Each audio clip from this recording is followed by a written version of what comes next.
కవినై కవితనై భార్యనై భర్తనై కవినై కవితనై భార్యనై భర్తనై మల్లెల దారిలో మంచు ఎడారిలో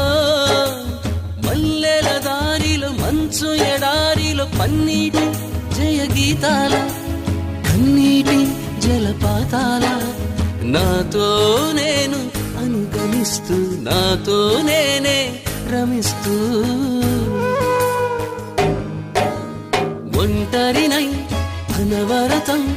కంటున్నాను నిరంతరం కలల్ని కథల్ని మాటల్ని పాటల్ని రంగుల్ని రంగవల్లుల్ని కావ్య కన్యల్ని ఆడపిల్లల్ని జగమంత కుటుంబం నాది ఏకాకి జీవితం నాది.